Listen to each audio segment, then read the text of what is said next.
उस ज़मीन को जहाँ पर कॉमेडी एक्टर को जोकर समझा जाता था, जहाँ कॉमेडी एक्टर की कोई इज्जत नहीं होती थी, जहाँ कॉमेडी एक्टर को सिर्फ फिलर एक माना जाता था, फिल्म का हिस्सा भी नहीं माना जाता था, वहाँ पर राजू श्रीवास्तव जैसे हास्य कलाकार ने मंच पर आकर के लाइव टेलीकास्ट अपना करके सामने परफॉर्मेंस दे करके हास्य को हृदय तक उतारा। तो हास्य के हृदय तक की यात्रा कराने वाला जो सबसे बड़ा कलाकार हमारा है वो राजू श्रीवास्तव है। एक बार ज़ोरदार तालियां हम बजाते हैं।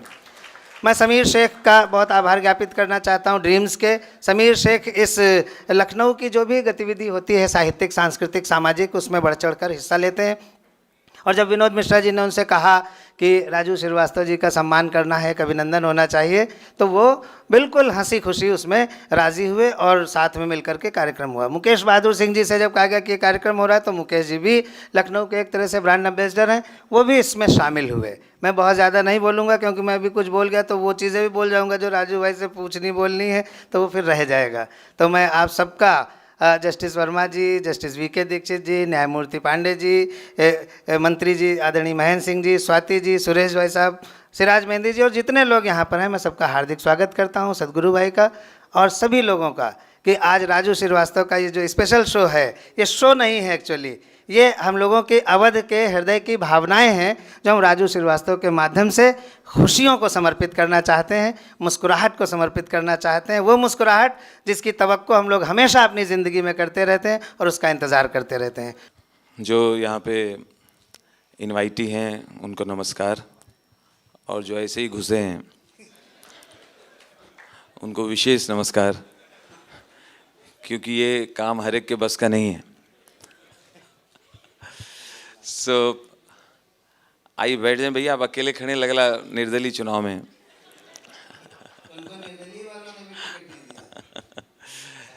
जितने बड़े हैं मेरे से, सीनियर हैं, बुजुर्ग हैं, सादर चरण स्पर्श, छोटों को प्यार आशीर्वाद और बराबर वालों की ऐसी तैसी।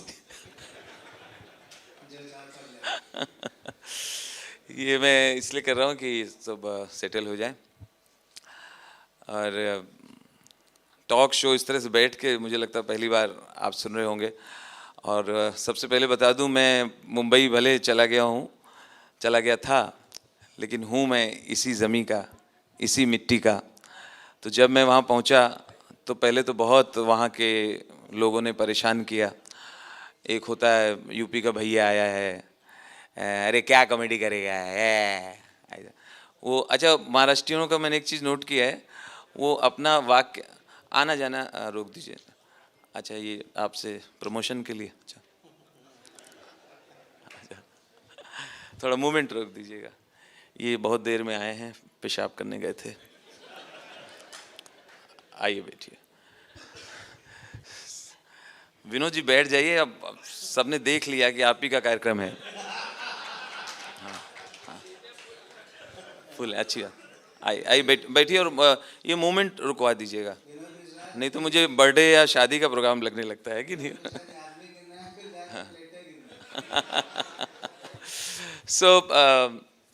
वहाँ का जो कैरेक्टर है, वहाँ जो सेंटेंस बोलते हैं, उसका जो आखिरी शब्द है, उसमें जो उच्चारण में मुंह खुलता है वो ऐसे ही देर तक खुला रखते हैं।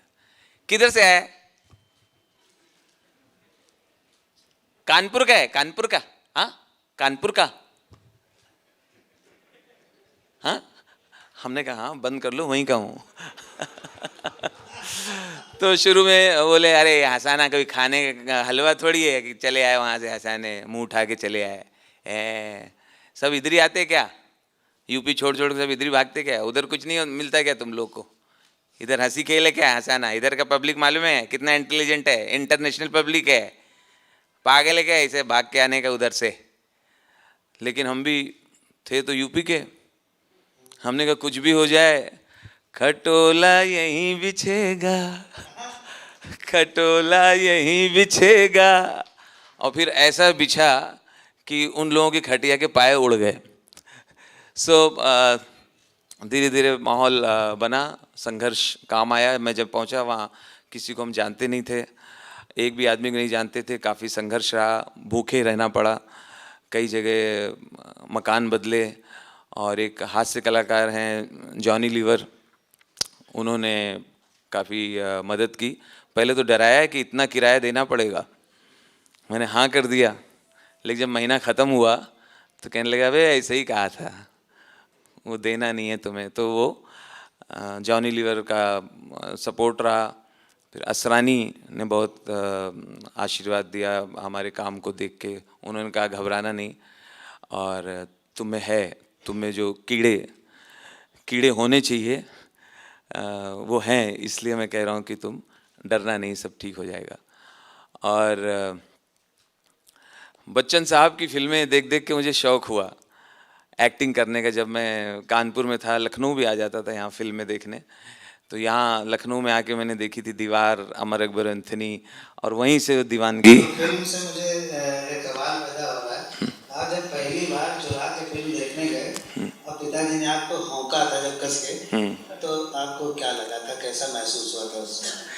मीठा मीठा लगा था जी, उस पे आ रहा हूँ। लेकिन चूँकि अमित जी की बात की, और ये भी आज इत्तेफाक है कि बच्चन साहब लखनऊ में ही हैं और इसी होटल में हैं, और उनका संदेश इस शिष्य को प्राप्त हो गया है। उन्हीं की आवाज़ में बोल दूं? प्रिय राजू, आपके लिए जो कार्यक्रम हो रहा है, मेरी बहुत सारी बधाई, बहुत बहुत शुभकामनाएं, और आपका संदेश प्राप्त हुआ। सो मैं मिस करूंगा क्योंकि मेरी शूटिंग है और वो शेड्यूल जो है वो पहले से तय है, तो मेरा आ पाना मुश्किल है। लेकिन मैं हमेशा की तरह, मेरा आशीर्वाद आपके साथ है, और आप खूब आगे बढ़ें। और अनेक अनेक धन्यवाद आपका, अमिताभ बच्चन। मैंने आई जोड़ दिया, इसमें नहीं था जी। अमिताभ के साथ बहुत काम किया, आपको मैंने भी शाहरुख खान के साथ देखा।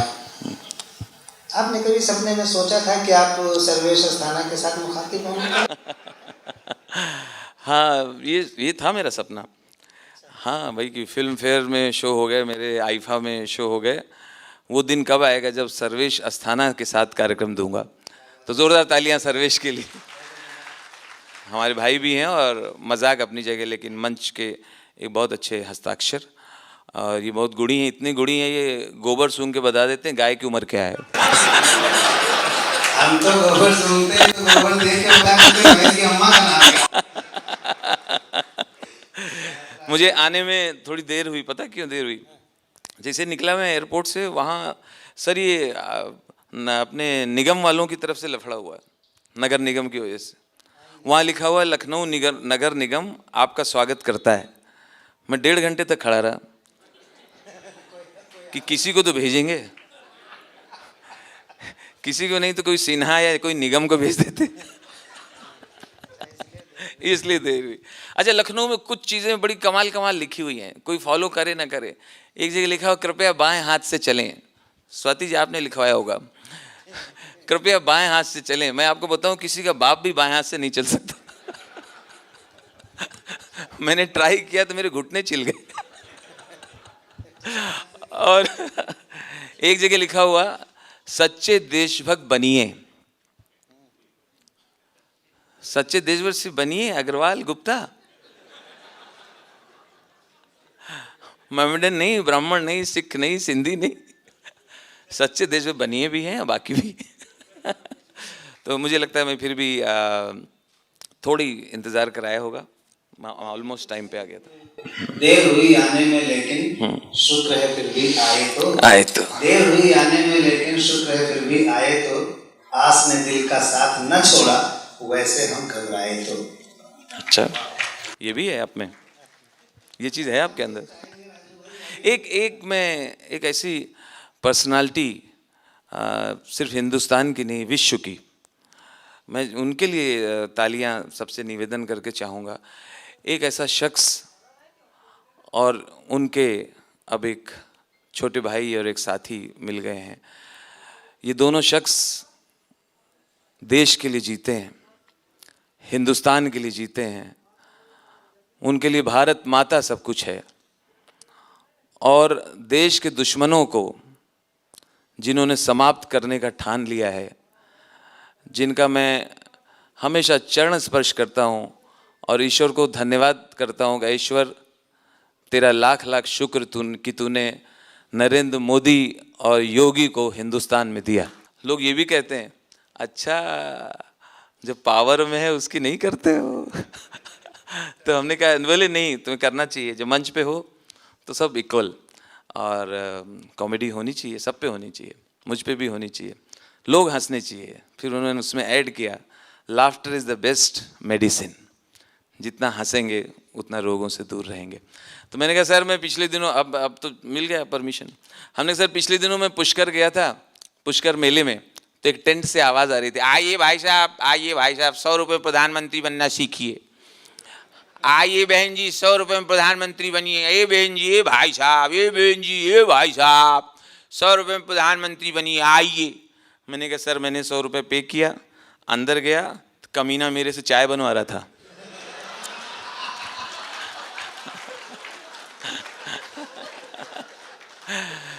और कहने लगा कि पहली सीढ़ी यही है। मैंने कहा सर आप लखनऊ आए थे करीब 2 साल पहले दशहरा मेले में, तो करीब बहुत भीड़ थी सर, मैं भी सर आपके दर्शन करने गया था, तो पीछे भीड़ में करीब 4-5 लाख आदमी और एक साथ मोदी मोदी मोदी मोदी।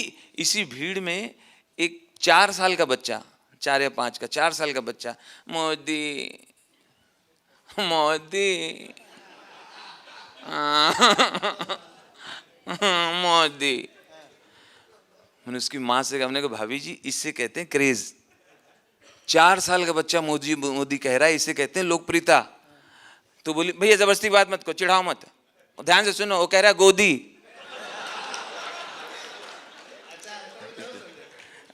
तुम का लेख पढ़े तो पता चले 27 किलो का है, इसके साथ जो पैदा हुए तो सब लंबे हो गए, ये खा खा के गमला हुआ जा रहा है।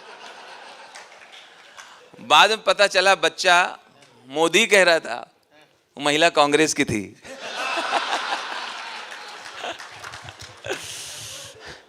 सो बहुत हंसे, ही एंजॉयड लॉट। फिर मैंने एक और, खैर इधर होता रहेगा, आप मेरी ओर देखते रहेंगे तो मेरे लिए इनफ है। तो छोटा करूं, एक सेकंड, नहीं एक कनेक्टेड, बहुत अच्छी बात है। हमने सर आपकी सारी योजनाएं बहुत अच्छी हैं सर, उज्ज्वला योजना बहुत सफल है, किसानों को जो आप सालाना 6,000 रुपये दे रहे हैं उससे बहुत सारे किसान खुश हैं, संतुष्ट हैं, और ये इंश्योरेंस जो किया गया वो खुश हैं, सब लोग, बहुत अच्छी योजनाएं, सारी सक्सेस हैं। लेकिन सर ये खुले में शौच, सर ये मत बंद करवाइए सर, कम से कम खेतों में चालू रखिए प्लीज़ सर, थोड़ा थोड़ा अलाउ कर दीजिए। तो बोले क्यों? हमने सर मैं महसूस कर रहा हूँ 4-5 साल से आलू में वो स्वाद नहीं आ रहा है।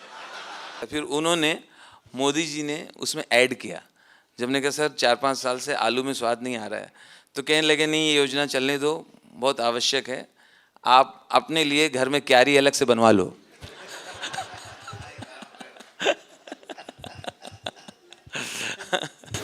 जी अजीबोगरीब हो गई होगी, तो अजीबोगरीब स्थिति में कभी ऐसा आप फंसे हो राजीव भाई जी, जैसे ये जो उसने कहा गोदी, ऐसे बच्चे कुछ और भी कहते हैं, उंगली उठा के ऐसे कुछ समस्याएं दिखाते हैं, कभी आप ऐसी किसी स्थिति में फंसे कि आपको लोगों ने घेर लिया हो और आपको बहुत तेज कुछ महसूस? बिल्कुल बिल्कुल, अरे सुन, ये अमौसी एयरपोर्ट की बात है सर। फैंस और प्रशंसक सबको अच्छे लगते हैं और ईश्वर की कृपा होती है, मैं तब ऐसी स्थिति पैदा होती है किसी के जीवन में कि आपसे लोग आके मिलते हैं, हाथ मिलाते हैं, आपके कार्यालय आते हैं, फ़ोटो भी खिंचाते हैं। तो मेरे पास तो जो भी मुझसे हाथ मिलाता है तो मैं समझता हूँ ये इसका एहसान है मेरे ऊपर, और मेरे लिए हमेशा आदरणीय होता है। लेकिन कुछ फैंस कमाल होते हैं। ये अमित जेट में है, जेट की बात है, मैं वो जा रहा था, वहाँ बाथरूम जा रहा था एयरपोर्ट पे, वॉशरूम जा रहा हूँ, अब वॉशरूम में अब कर रहा हूँ, ठीक है, और ऐसा, और मेरे बगल में एक साहब ही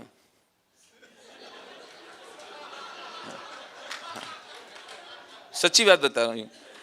अब आदमी वहां से भाग भी नहीं सकता और आधे में रोक भी नहीं सकता। तो मैंने उनसे कहा, ओ भैया बाहर वेट कर लो यार, बाहर चलो, आ रहे हैं। अरे कोई तरीका है आने का? आप बाहर चलो, बाहर चलो। अरे बाहर चलो, मैं आ रहा हूँ। वो क्या कह रहे हैं, नहीं आप करो, आप करो, आप कर लो।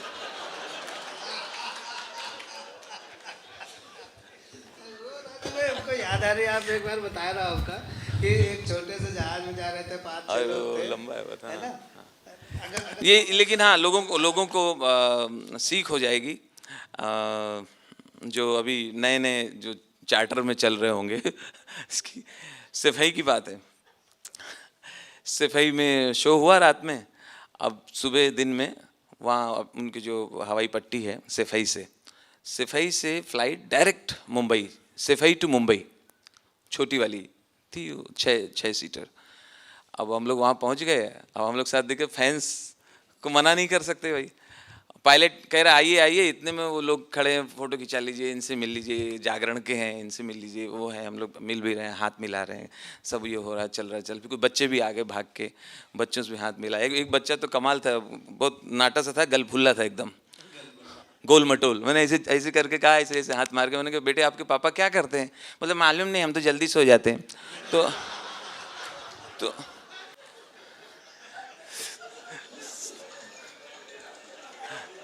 तो अब ये हुई स्थिति। अब पायलट वहां से दूर से ऐसे ऐसे कर रहा है। तो हमारे साथ और हीरो हीरोइन भी थे, रितेश देशमुख और कई थे, दिया भी मिर्जा, उस टाइम की बात है जब ये लोग टॉप पे थे अच्छी पोजीशन पे थे। तो सब हम लोग, ये लोग जा के बैठ गए। मैं वही, हम लोग तो नाराज नहीं कर सकते किसी को, अच्छे से मिल रहा हूँ, वो मैं भुगतना पड़ेगा अभी। उसके बाद अच्छा, मैं सुबह उठ के 2 बोतल पानी पीता हूँ, बाबा रामदेव जी ने बताया था। 2 बोतल पानी वानी पिए थी और वहाँ गई, वॉशरूम था नहीं, हमने कहा चलो अच्छा फ्लाइट में। तो फ्लाइट में आके बैठ गए। फ्लाइट जब टेकअप वेकअप हो गई, इधर उधर देखा तो उसमें टॉयलेट होता ही नहीं है, उसमें वॉशरूम नहीं होता। छोटा प्लेन में 6 सीटर में, यहाँ देख रहा हूँ, वहाँ देख रहा हूँ, और ऐसे पैर बदल रहा हूँ, फिर एक पैर ऐसे किया, फिर दूसरा पैर ऐसे किया, ऐसे कहाँ कुछ, क्या करें क्या करें। अच्छा वो क्या कह रही हैं, अच्छा कई बार काम कैसे भारी पड़ जाता है, जो प्रोफेशन होता है। आज राजू जी बिल्कुल हंसा नहीं रहे हैं, राजू जी एकदम, आप एकदम चुप बैठे हैं। आप फ्लाइट में हैं और एक सब हम लोग सब शांत हैं, आगे आइए, आप पीछे क्यों बैठे हैं? मैं ठीक हूँ, मैं ठीक हूँ। हम लोग, तुम लोग कुछ बात करो आपस, हमें क्यों देख रही हो, कुछ अंताक्षरी वगैरह खेलो, कुछ करो। खैर हमने कहा एक को तो राजदार बनाना ही पड़ेगा, रितेश देशमुख को राजदार बनाया। तो रितेश जो है बोला अच्छा अच्छा ओके ओके ठीक है ठीक है। तो उसने बीच के रास्ते में वहाँ सूटकेस रखा, सूट के ऊपर सूटकेस रख के वो दीवार बन गया, वो बीच में दीवार बन गया कि अब तुम चले जाओ पीछे, और मैं इन लोगों को बातों में लगाया हूँ। हमने चले तो जाए मगर कैसे?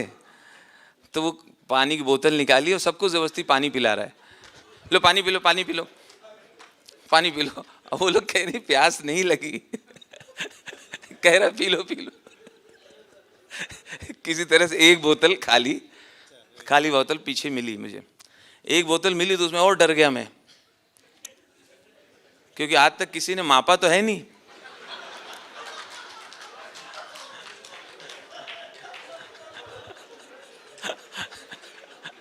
अगर एक से ज्यादा हुआ तब तो बहुत मुश्किल है।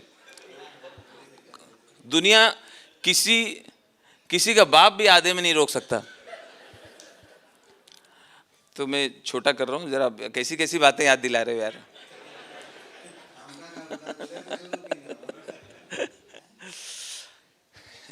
एक वो जैकेट वाला फ्रेंड, हाँ, अरे वो ये बताइए, आपसे जैसे मिलते हैं ना तो कोई हाथ से कहता है, कोई कहता है कि आप कॉमेडी कर रहे हो, कोई कहता है बड़ी मुस्कुराहट बांटते हो, तो किसी ने कुछ और भी कभी कह के कहा कि कुछ आप क्या करते हो इस टाइप के जो थे? हाँ वो तो बहुत। इलाहाबाद में थोड़ी देर बैठिए, है ना स्वाति जी, मैडम, संयुक्ता मैडम शॉर्ट कर लेंगे। तो नहीं, अब जो बता रहा हूँ वो साफ सुथरी बात है। सो इलाहाबाद में त्रिवेणी महोत्सव होता है। तो त्रिवेणी महोत्सव शो में हम जाने से पहले तैयार हो रहे थे, सूट वूट पहन रहे हैं, परफ्यूम वर्फ्यूम लगा रहे हैं। इतने में देखा सड़क के उस पार से एक लड़का पूरे जोश में, अरे राजू भैया, अरे गुरु पहचाने, अरे भैया पहचाने। हम ऐसे देख रहे हैं यार। तो दरोगा जी थे, बोले बहुत देर से परेशान है, बुला लें क्या? हमने बुला लो, देखते हैं कौन है। नजदीक आया, और गुरु पहचाने, अबे यार तुम्हारा बहुत नाम है गो अबे। तो हमने कहा थैंक यू यार, मैं पहचाना नहीं। अरे यार 2 साल पहले लखनऊ महोत्सव में आए थे। हमने कहा तुम्हारी जैकेट चोरी हो गई थी। हमने हाँ, तो पहचाने।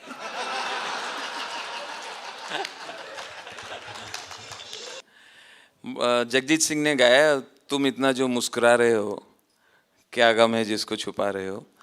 तो कई बार मुश्किलों से और तकलीफ़ों से भी हास्य से पैदा हो जाता है। ये शायद मुश्किलों को मारने के लिए ये हथियार है। मैं ये कहूँगा, जो हंसे उसका घर बसे, जो हंसे उसका घर बसे, और जिसका घर बसे फिर पूछो कभी हंसे। तो जीवन में कोशिश करें कि खुद भी खुश रहें और लोगों को भी खुश रखें। और हमेशा अगर आप सक्षम हैं, कैपेबल हैं, तो दूसरे को अपने खाने में, अपनी थाली में हिस्सा बनाएं उसको। और जिसको बहुत घमंड आ जाए पैसे का या पावर का, मुझे लगता है किसी भी अस्पताल के जनरल वार्ड में एक चक्कर मार ले, और जो स्थिति आप देखेंगे तो आपको लगेगा आप बहुत अच्छे हैं उनसे। जी राजू भाई, बच्चा यहाँ पर है, उसने हमसे कहा अंकल आप उनसे बात करने जा रहे हो, एक सवाल मेरी तरफ से पूछ लेना। बहुत प्यारा सा बच्चे का सवाल है, बचकाना सवाल है, बहुत प्यारा सवाल है। उसने कहा कि राजू अंकल से पूछना, अगर उनसे ये कहा जाए कि वो जानवर बन जाएं, जंगल बुक का कोई जानवर बने, तो वो कौन सा जानवर बनेंगे और फिर वो क्या कहेंगे? बहुत अच्छा सवाल है। हरकतें तो हमारी कॉमेडियन की बंदर वाली होती हैं। ठीक है, लेकिन एक जानवर है जो जानवर नहीं है, माँ है। मुझे गौ माता हमेशा मेरी फेवरेट रही, और मैं भाग्यशाली हूँ कि मैंने सेवा भी की है। गाय हमेशा हमारे यहाँ पली रही। मैंने बाकायदा सब उसका ये कंडा, और ये उधर बोलते हैं क्या, दूसरी नहीं, महाराष्ट्र में कुछ और बोलते हैं कंडा को, उपला, और पानी पिलाना, चारा, हाँ चारा देना, वो सब कोई था, वो सब किया है। इतना कि मैंने यहाँ चारबाग पे कुछ गायों की बातें भी बताई थी। हाँ, मैं तो गाय, हाँ, जवाब ये है कि भले आप फीमेल समझें, लेकिन गाय बनना पसंद करूँगा। चारबाग में मैंने देखा बहुत सारी गाय एक साथ बैठी रहती चौराहे पे, और इतना ऐसा लग, दूर से देखो इतना ज़रूरी बैठी है, शायद कोई इनकी कॉन्फ्रेंस चल रही है और इनको डिस्टर्ब ना करो। उधर और यूँ बैठी ना, बड़ी संतुष्ट, उनकी संतुष्टि देखी है एकदम।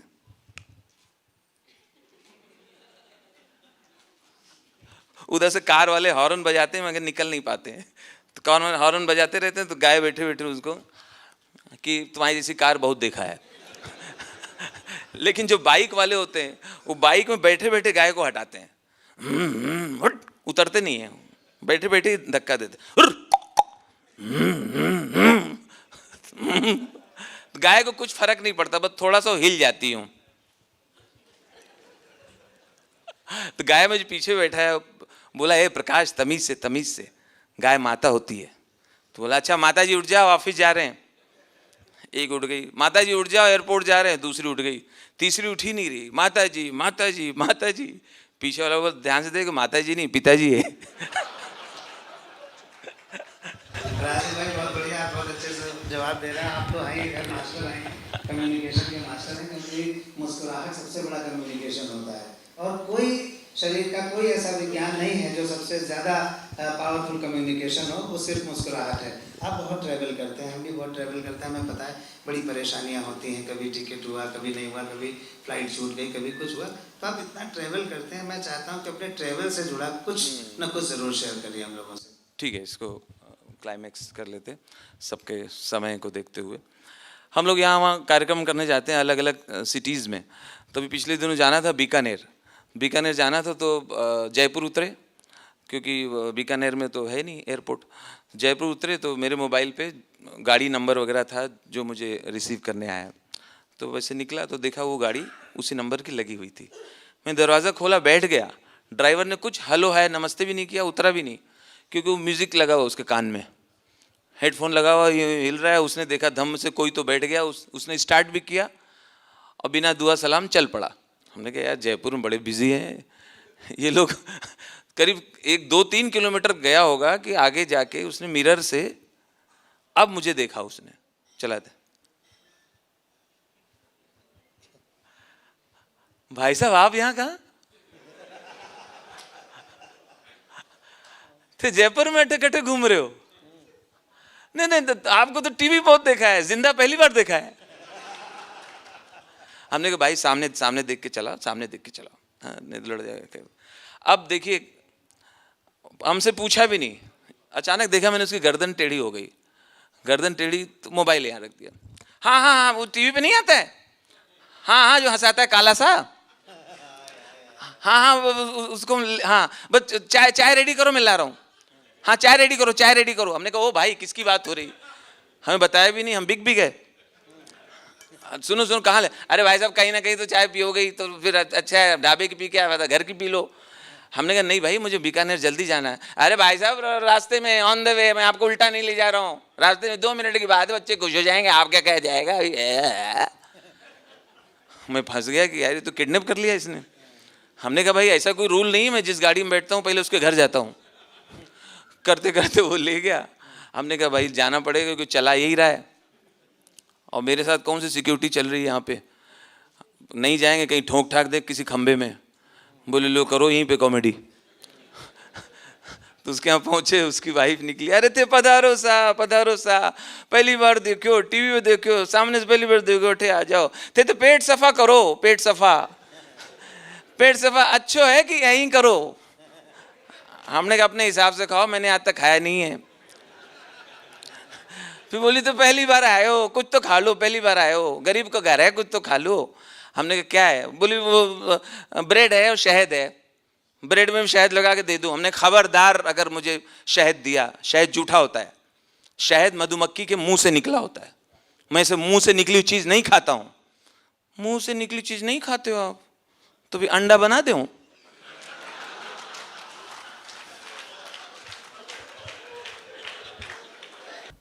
सबको प्रणाम। सब गड़बड़ हो गया है। हमको उसी समय बोलना था जब राजू भैया को बुलाना था, लेकिन अब हम बुला दिए गए हैं तो हमका बोले परी।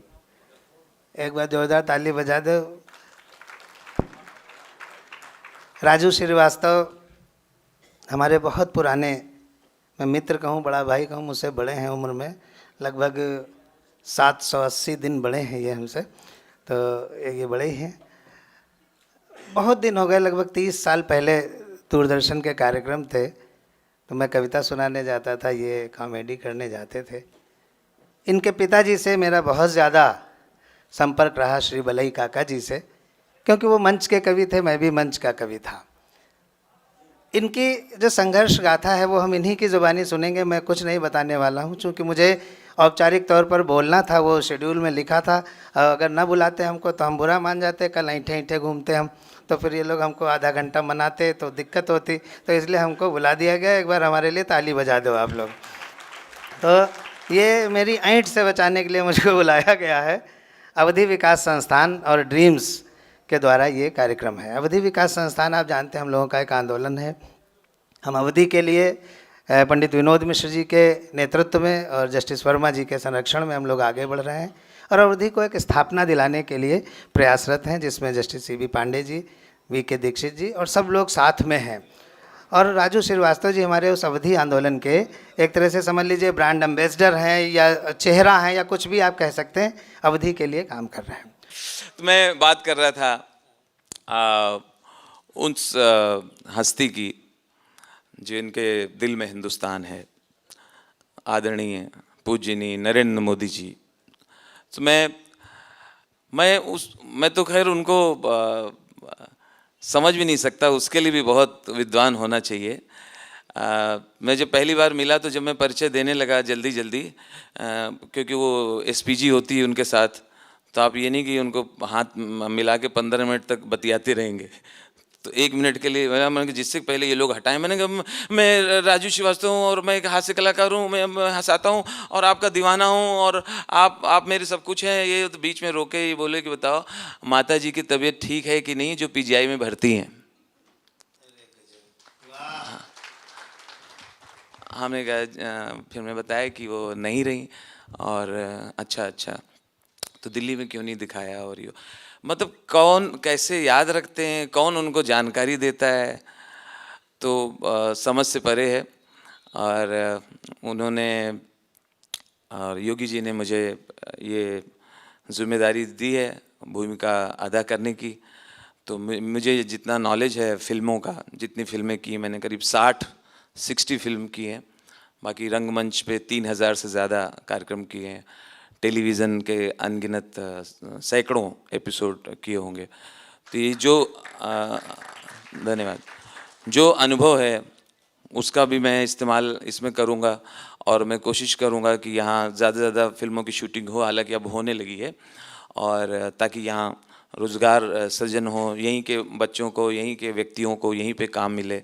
बॉम्बे में फिल्म सिटी है, यहाँ उत्तर प्रदेश में एक भी फिल्म सिटी स्टूडियो नहीं है, इंस्टीट्यूट नहीं है, एक्टिंग इंस्टीट्यूट नहीं है, पूना में सिर्फ एक है। तो बहुत सारी योजनाएं हैं, मैं जैसे जैसे आप सबसे भी राय लेता जाऊंगा और पूछता जाऊंगा, और उस तरह से मैं योजनाएं प्रपोज़ल भेजने की कोशिश करूंगा और अपना 100% दूंगा, क्योंकि मैं एकदम नीचे से आया हूं और वहाँ मैंने बहुत सारी मुश्किलों का सामना किया है मुंबई में। तो मैं ऐसे चाहूँगा कि यहाँ जो शूटिंग हो वो पोस्ट प्रोडक्शन के लिए, कलरिंग के लिए, एडिटिंग के लिए, डबिंग के लिए भी उनको मुंबई न जाना पड़े या चेन्नई न जाना पड़े। और पुलिस के लिए भी कहा है मैंने योगी जी से, एक पुलिस मित्र बनाए फिल्म वालों के लिए, जो उनकी परेशानियां समझें। क्योंकि एक बार अगर थाने में प्रोड्यूसर आया, उससे कहा गया कि शाम को आना, साहब नहीं है, तो फिर उसका तो 1-1 घंटे मीटर चल रहा है और हीरो की डेट है, फिर वो डेट पता नहीं कब दोबारा देगा। तो इनको थोड़ा अलग से देखना होगा इन कलाकारों के लिए, शूटिंग प्रोसेस के लिए। तो कई निर्माताओं ने मुझे बताया है कि यहाँ कई बार दौड़ना पड़ता है, तो वो सब मैं दूर करने की कोशिश करूँगा। ये जो ऐसी जानकारी आपने दी कि आप क्या करने वाले हैं, प्रदेश को क्या देने वाले हैं, ये जो सब लोग बैठे हुए हैं इनके मन में बहुत रहता है, राजू श्रीवास्तव पर्दे पे, राजू श्रीवास्तव पेट सफा, लोग लफा, ये सब करते रहते हैं जो राजू श्रीवास्तव, और मुस्कुराहट लिए हुए पर्दे पे दुनिया में घूमते रहते हैं। यहाँ की जनता जो है वो आपके बचपन के बारे में थोड़ा सा जानना चाहती है। आप एक कवि के बेटे हैं और कई भाई बहन आप हैं। एक कवि का बेटा जब एक कॉमेडियन बनने चलता है तो घर में क्या उथल पुथल होती है, थोड़ा सा आप उससे हमें रूबरू करें। हम छोटे छोटे क्वेश्चन पूछते रहेंगे, आप बताते चलिए। बिल्कुल, थोड़ा सा शॉर्ट ही रखेंगे, क्योंकि नहीं तो फिर लंबी कहानी जैसी हो जाएगी। और मैं जब छोटा था तो जाहिर है हमारे यहाँ टेलीविज़न भी नहीं था, हम लोग संडे वाली फिल्म भी किसी और के यहाँ देखने जाते थे। तो वो एक थे शुक्ला जी, तो वो संडे को मना ना कर दें, तो इसलिए संडे से पहले हम मंडे और ट्यूसडे से ही उनको प्रणाम करना शुरू कर देते थे। जब वो मोहल्ले से निकलते थे, सोमवार को निकले, हम चाचा प्रणाम, हाँ खुश रहो, मंगल को प्रणाम, हाँ जीते रहो। फिर बुधवार को किया प्रणाम, तुम काहे बहुत कर रहे हो, मगर इतवार को आना नहीं है, हमारे मेहमान आ रहे हैं। तो फिर फिल्में दिखाई नहीं गई, इस आर्ट के बारे में पता नहीं था, तभी इतना विकसित नहीं थी स्टैंड अप कॉमेडी, इसको लोग ठीक से जानते नहीं थे, तो सबका जाहिर है विरोध था। जिन लोगों ने भी विरोध किया मैं उनका आज भी सम्मान करता हूँ, चाहे हमारे रिश्तेदार हों चाहे जो हों, क्योंकि तब ये था भी नहीं। और एक हमारे चाचा कहते थे, अरे राजू यहाँ ये जो तुम यहाँ जो कराई करत हो, यहाँ जो करत हो नौटंकी, तेमा कुछ मिलत है कि ढेर लगे हो। तो हमने कहा नहीं चाचा, मिलता है तो मिलता है, तो अब इस काम का पैसा कमाओगे। छोड़ेंगे नहीं, चित भी मेरी पिताजी का क्या रवैया था, भले ही काका का क्या रवैया था?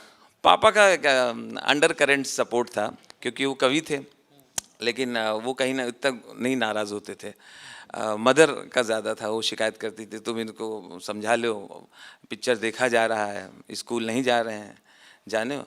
और एक बड़ा अच्छा वो हुआ वाक़या कि एक दिन बोली कि ये जो तुम जवान भय हो जाके वो सिनेमा देखा तो स्कूल के फीस से, स्कूल किताबन से सिनेमा देखा तो कौन हीरो हैं, का नाम है जिनका बहुत देखत है? तो एक कोई बताया अमिताभ बच्चन। हाँ, तो अमिताभ बच्चन तो तुमका सिनेमा हॉल में बुलावत हैं, तो उनसे कहो कि रोटी भी खवा दिया करें। रोटी के लिए यहीं आवत हो हमारे पास, यही बुढ़िया बना बना दे तुमका रोटी, उनसे कहो रोटी भी दिया करे। बाद में जब इसमें पहचान हो गई, थोड़ा नाम हो गया, तो हमने कहा अम्मा अब एक्चुअली वही रोटी दे रहे हैं।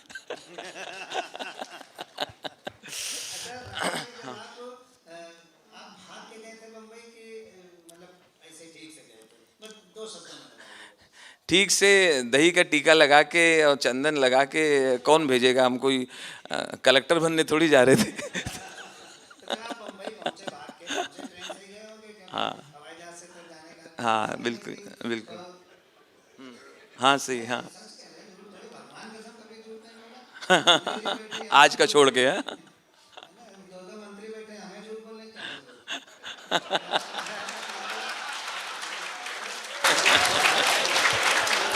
राजीव भाई जब आप पहुंचे बम्बई, उतरे आप बम्बई में, तो बस बहुत शॉर्ट में बताइए कि उसमें आपके मन में जो दहशत या उत्साह या घबराहट, जो पेट में हल्का हल्का दर्द होता है, हल्का मीठा मीठा सा, पता नहीं क्या होगा, तो जरा सा उसका वर्णन करो आप। मुझे लगता है संघर्ष बहुत ज़्यादा, मैं उसका वर्णन इसलिए नहीं करता हूँ, बहुत सारे लोग वो सिंपैथी करने लगते हैं, जबकि मैं संघर्ष को बहुत उसमें लेता हूँ, अच्छे से लेता हूँ कि ये होना चाहिए।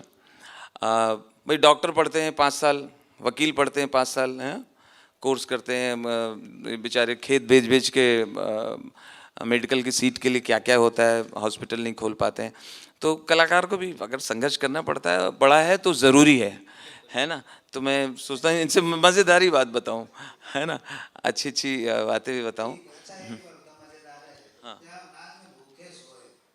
और ये घूम फिर के वहीं ला रहे हैं।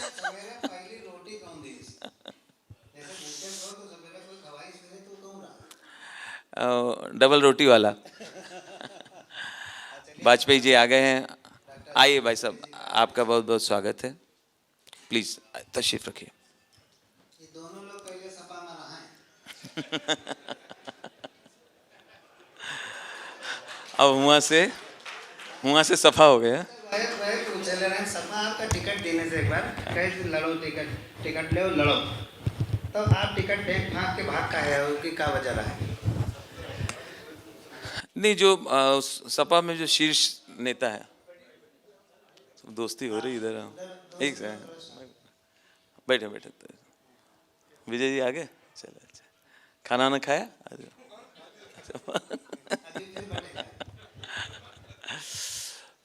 सपा में जो शीर्ष नेतृत्व हैं, मुलायम सिंह जी, वो हमेशा सपोर्ट करते थे, मेरी बात सब सुनते थे, और कोई अगर दिक्कत हो रही निवारण करते थे। लेकिन नीचे की जो इकाई है कानपुर की, मथानी साहब, कानपुर में जो वहाँ के लोकल अध्यक्ष और वो सब थे, उनको था कि कहाँ से आ गया, एकदम से टिकट ले आया, हम साले को कब से लगे हुए हैं। और तो वो अंदर अंदर उनका चल रहा था कि एक हमें लड़ना चाहिए था, तो उनका विरोध होता था। खैर हमें बाद में पता चला कि ये सब आम बातें पॉलिटिक्स में, जिसको कि हम बहुत मुश्किल समझ रहे थे। तो जब भी उनसे कहते थे मुलायम सिंह जी से कि कानपुर का अध्यक्ष जो है वो हेल्प नहीं कर रहा है सपा का, तो कहते थे अब आपको कुछ दिक्कत हमें बताइए, आपको परेशानी हो गई, कुछ दिक्कत हुई हमें आप बख्शू, अब आप जाकर बैठिए, अब आप हम सोचते जी कौन सा कहा, हमें सूचना दीजिए कैसे क्या दिक्कत हुई, कौन परेशानी हुआ। अब वहाँ पे डीएम साहब मतलब कहे कौन डीएम है, कौन डीएम का बताओ वो कौन। अब एसएसपी बैठे, एसएसपी हमारे वो बैठे, आप आपको दिक्कत कर, आप हमारे कंदी, आप हमारे पार्टी दुहाओ, आप पार्टी के दूल्हा हो, अब आप चुनाव, आपको दिक्कत कर, कौन दिक्कत कर दूं? जे बात हो जे अच्छी बात नहीं, जे बात जो बात हो गई, जे अच्छी बात नहीं, जे बात।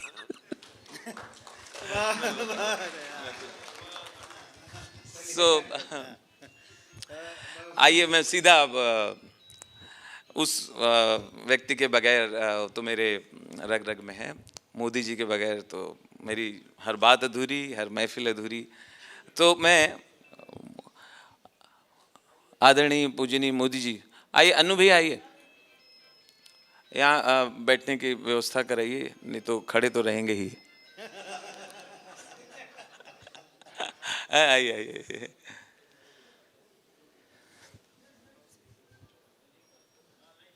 ये तो आपने बताया अपना पूर्व वाला, ये उनका काम है अहले सियासत जाने, ये उनका काम है अहले सियासत जाने, अपना पैगाम मोहब्बत है जहाँ तक पहुँचे। वाह वाह वाह। के हामी हैं मोहब्बत के।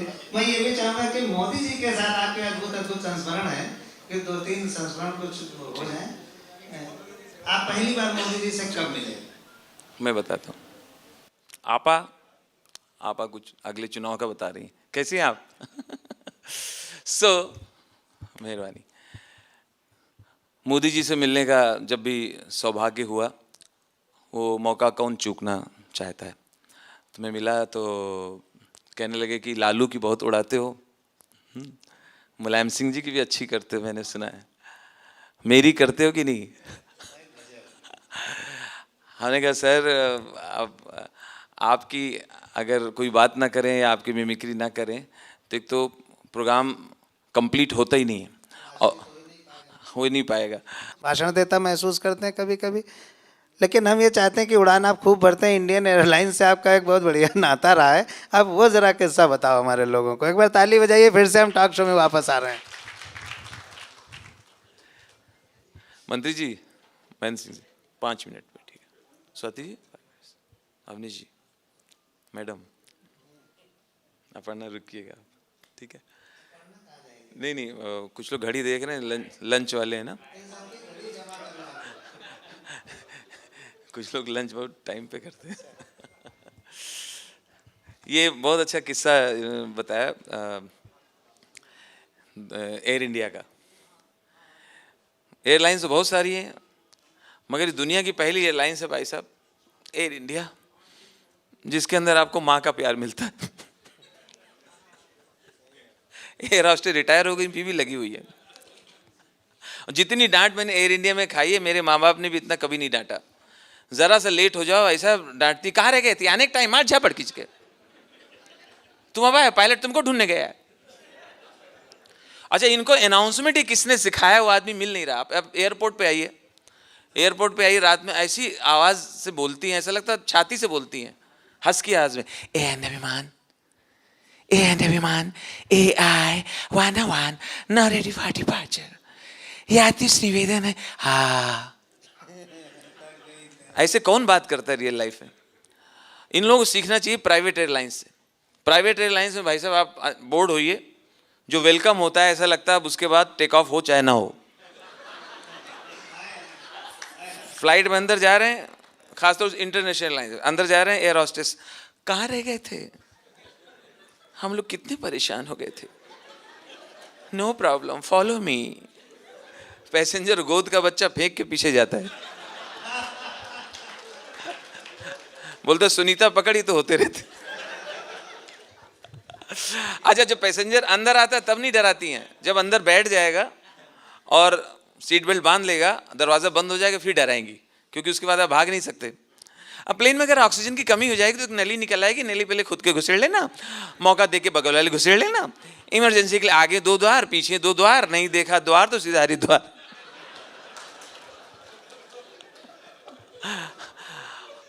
अच्छा, मुझे कैरेक्टर मिल भी जाते हैं, मेरी नजर भी ऐसी हो गई शायद, मुझे ऐसे लोग मिल भी जाते हैं जिनसे कुछ हाथ से मिले। मेरे बगल में बैठे हुए कह, अरे राजीव भैया, राजीव भाई खिड़की पे देखो, ए भैया खिड़की पे देखो, जहाज कितना ऊपर आ गया, आदमी चींटी के बराबर दिख रहा है। हमने कभी उड़ा नहीं, वो चींटी है। तो कह रहा हाँ झोले में आई होगी, झोले में आई होगी, लड्डू लाए लड्डू लाए। अच्छा, एक ऑब्जर्वेशन आप देखिएगा, हर सेक्टर में सेम अनाउंसमेंट क्यों होता है? जो मुंबई दिल्ली में अनाउंसमेंट होता है या मुंबई अहमदाबाद चेन्नई के लिए होता है, तो वो दूसरे सेक्टर में चेंज होना चाहिए। दिल्ली जयपुर सबसे छोटी फ्लाइट है, दिल्ली जयपुर कम टाइम लेती है, वहां भी वही अनाउंसमेंट। अगर प्लेन को अगर मजबूरी में पानी में उतारना पड़े तो रक्षा जैकेट आपकी कुर्सी के नीचे रखे हुए हैं, रक्षा निकालें, यूं फुलाएं, ये करें। मैंने बुलाया उसको, यहाँ तुमको दिल्ली जयपुर में समुंदर कहाँ मिल रहा है? क्या किसी की बाल्टी में उतारोगी? अच्छा, हम लोग अलग अलग कंट्री जाते हैं प्रोग्राम करने, तो हमने ये जापानी क्रू को देखा, जापानी एयरलाइंस में। जापानी लोग आप देखिए, अब कोई बात पूछिए वो ऐसा घबरा जाते हैं कि शायद जैसे कि उन्होंने आपकी पॉकेट में बम देख लिया है। मैंने सिंपल पानी मांगा, टंग टंग, excuse me madam, I want water. Water sir, you want water? Hello sir, sir you want water? हमने इतना लफड़ा है तो कैंसिल करो।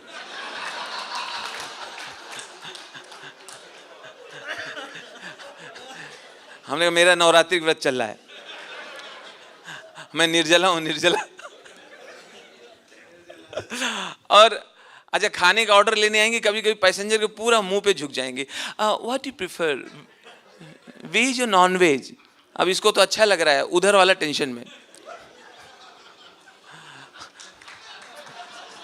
फिर कह रही डोंट वरी, अभी उधर भी आऊंगी। इससे पूछिए, एक्सक्यूज मी, यू आर शाकाहारी या मांसाहारी? बोला बिहारी, बिहार। और प्लेन में मैंने सबसे परेशान उस आदमी को देखा है इंटरनेशनल एयरलाइंस में, जिसकी सीट वॉशरूम के सामने पड़ जाती है। लंबी फ्लाइट, थोड़ी देर आंख लगी, वॉशरूम से फ्लश की आवाज आएगी, अब उसकी आंख खुल जाती है। अब वो भाग तो सकता है नहीं, तो दिल ही दिल में कमेंट्री करता है, कोई धो रहा है,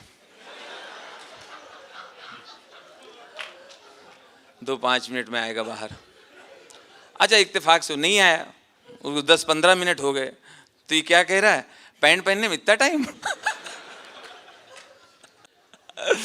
बहुत धन्यवाद, शुक्रिया, थैंक यू मच।